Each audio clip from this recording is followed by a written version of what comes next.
What's up, guys? Flow State episode 5. This is what you're going to see in the episode. You're going to see the FOMC announcement from January 5th, 2022. The market melted down tremendously when that announcement hit. I'm going to show you my trades getting into it as I took out decent chunks of that down move. And the volatility was incredibly high with the announcement, which makes trading a lot more difficult. And I'm going to share with you a tip I use to be able to trade high volatility. I'm going to share with you how you could have saw this big down move coming. And I'm going to make it make sense for you contextually. So let's go ahead and jump into it. So what you'll notice is I am long here. This is not the trade we want to look at. We want to look at the actual down moves. But first, let me explain why am I getting long here. See this green line right here? That is why I'm getting long here. Second deviation is coming down. And also, if you notice on this 5-second chart right here, notice how these movements are huge. And by the way, this is a 30-second chart over here. So again, these moves are huge. Big volatility. That's what that is.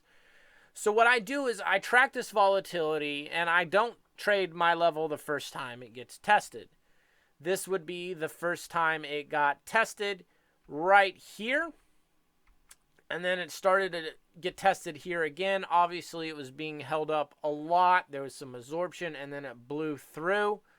I don't want to trade. I don't want to fade something long when you have these sharp moves downward. You're going to get fucked up when you try to do that. So what happened was the market ended up bleeding through over here multiple times, and it just kept chopping below the area I wanted to trade. And then eventually right here, it starts to get stuck. It pops up, it comes down, and it's starting to get stuck on the level I want to go long at, which is here, okay? So what you're going to see is you're going to see me get out of this long. I'm going to pick up $200 really quickly. And then when this area starts to fail, I start looking for a short. So let's go ahead and jump into it. Okay, as you can see, the market is popping up here. I'm going to immediately try to scalp out half of the position. And then I'm going to go ahead and take it for a tick on that final position, because it's moving so fast. I'm more inclined to actually scalping in this type of environment. I don't want to hold and find out. You can get really decent moves if you start scalping. As you can see, the market starts melting down right here. Now, I'm going to share with you here in a moment why this is a good short. So it's getting stuck here. It's bouncing. Notice how volatile these moves are. I wait for it to slow down a bit. I'm looking for a point where it's going to slow down and tighten ever so slightly. I don't want to be getting into these large movements. So, and here we go. So let's pause the video. All right, now that the video is paused, I kind of made it to where the crosshair was out of the way. So let's look at right here. What do you see up here? You see a textbook bell curve. If you don't understand what a bell curve is, or if you're not reading volume profile, then you would have never saw this trade coming.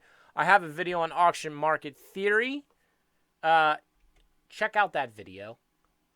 So what's happening here is there is a massively low noted valley right in this section. You can see it starting from right where we're testing, and then it continues to go down, and this is where the next set of high nodes are. So what happened in the past was we shot up here, and then we spent multiple days churning sideways, building out this profile. This is a multi-day profile. This chart right here is a composite. So this is all the volume that's traded up here, period. And this is what it looks like in the grand scheme of things. When you have a really good looking bell curve like this, the more textbook it is, the better the trades are coming off of it, in my opinion. And what happened was we spent most of the day trading near the lower edge of it, okay? And with FOMC being on this specific day, we got a lot of neutral trading. Traders weren't sure what was going to be said, so that's why we started to go neutral. It was a very goofy morning, but again, there's a lot of people not sure what's going to be announced. So with that being said, this alone, this profile, is just a good setup. It's just a good setup to take for a short as it's breaking out on the low side. Because again, the profile is pretty textbook looking.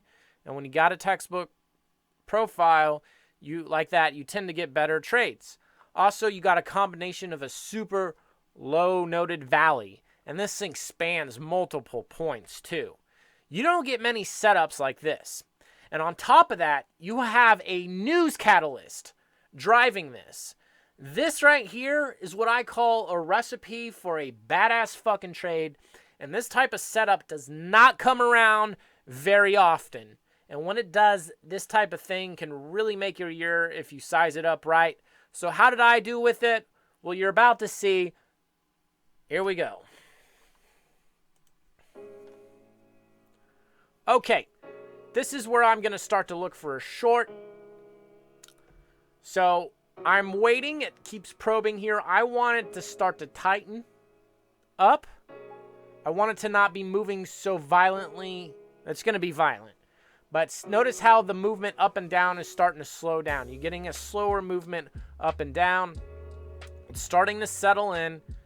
I'm just going to let it fuck around because on volatile environments like this, you tend to get very excessive chopping. So it's good to be a little more patient. It bottom ticks right here. I'm not going for it. It comes up to the midpoint of where this chop was. Okay. Probing some more. And with that roll at that midpoint, I'm looking at it. It's starting to not move as much. It's starting to not move as much. Here we go. We go for it. It needs to be going right away. It doesn't. So I cut it for 2 ticks. I re-enter it, covering it. It needs to be going right away. Boom. I get whacked. Okay, it tested this area multiple times. That's okay because, boom, I go for it right as it drops in. So it's going to continue to work in my favor. This trade offers huge risks to reward, so I'm okay with being that aggressive with the entry. Okay? This trade has huge risk to reward on it. So the reward potential is so big that I am okay with fighting for it like that. And in this kind of environment, I'm going to fight like that in a more aggressive fashion. I'm going to cut a lot quicker because things can go wrong and go backwards really far. And I don't want to get fucked up. Yes, it comes in and tests me, but only 5 lots trade up here. That's a really solid sign.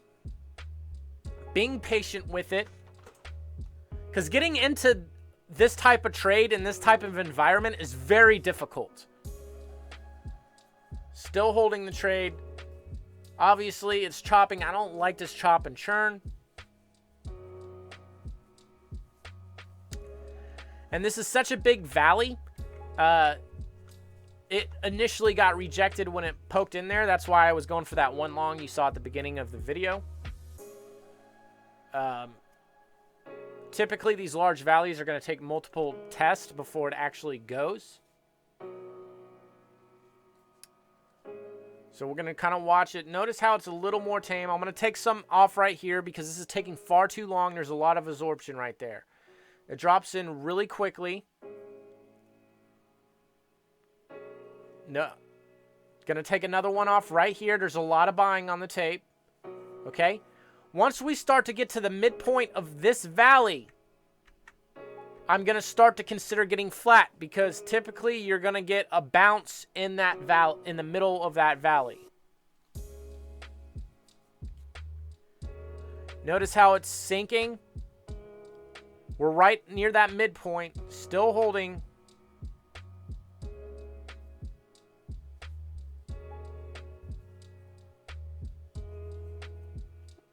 In that midpoint. A lot of selling there. There they go. Shoving it. I'm looking at 45.25 roughly to get out at. So want it to go down a little more, and it should be able to do it because this is definitely a falling knife at this point. Big block orders hitting in that zone, and I may have marketed out. Let's pause the video so I can double check.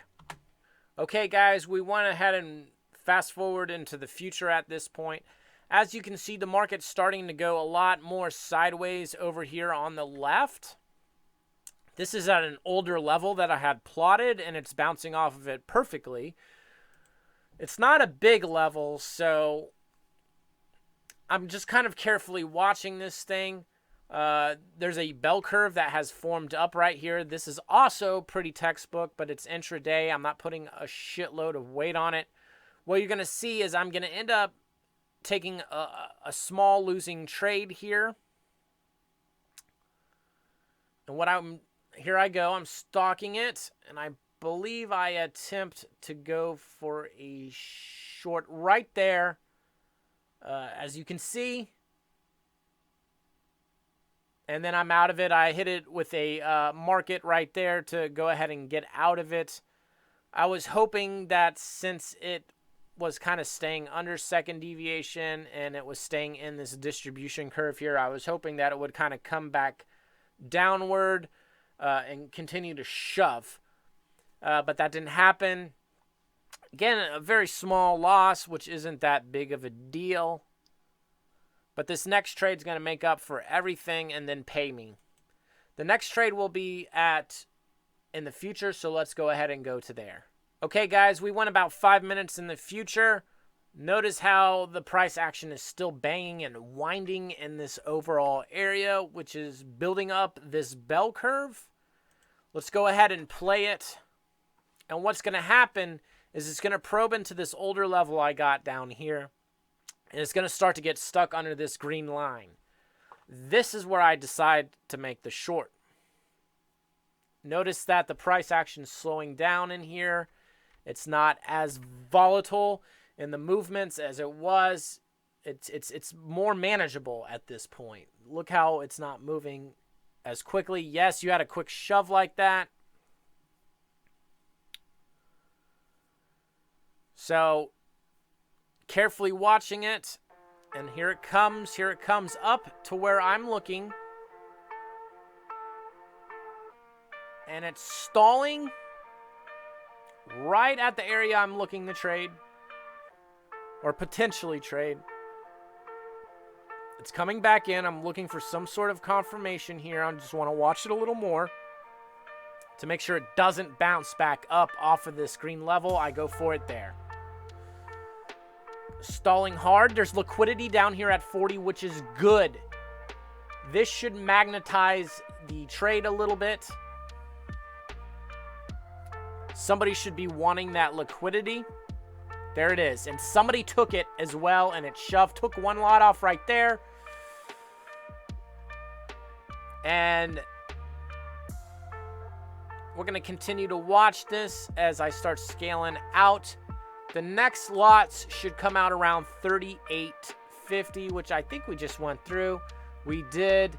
And then 33.50 is going to be the next scale out point. So it's all the way down here for the next scale out point. We're going to continue to watch this as this pans out.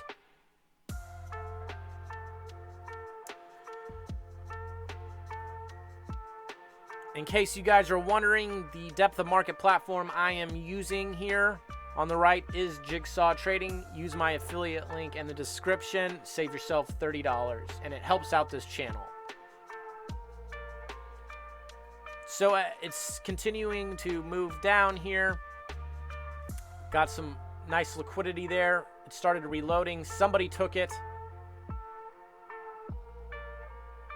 Take one off right there. Cancel that. Okay, guys, we're going to have to go into the future on this. Okay, guys, we're in the future here. By a few minutes, this final scale out will be at 30.25, which has not been hit yet. That will be down here. So I'm waiting, and this is that area blown up. So this is that large profile we was looking at earlier, and this is that large low noted area.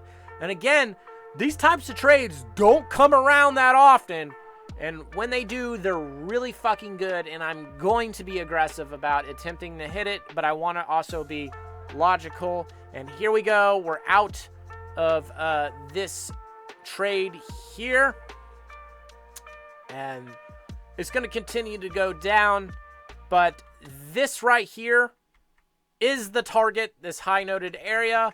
I wanted to trade from this edge all the way to this area and just trade this valley. And you can see how it did get stuck in the middle. That's why I originally pulled everything off on the first leg, because often I'll see valleys like this, and then the trades will return back up to the edge and then continue down. So I was kind of anticipating that. It didn't happen, but that's okay. We re-entered the trade.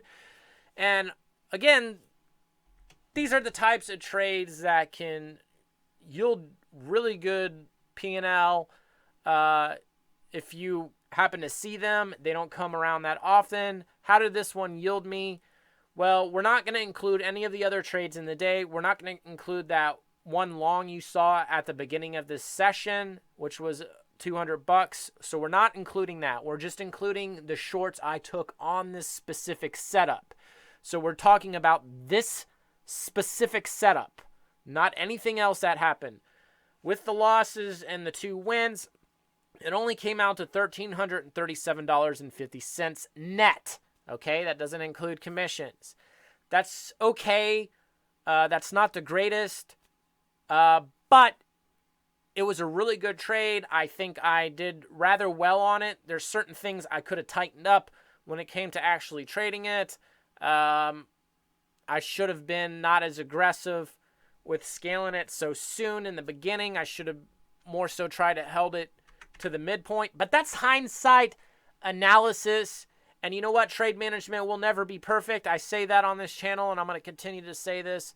I re-entered it, and I re-entered it very well, and it with only a small loss. So I'll take that as a win. I hope you guys enjoyed this video. If you did, like and subscribe, and check out the rest of the videos in this series. Have a good one.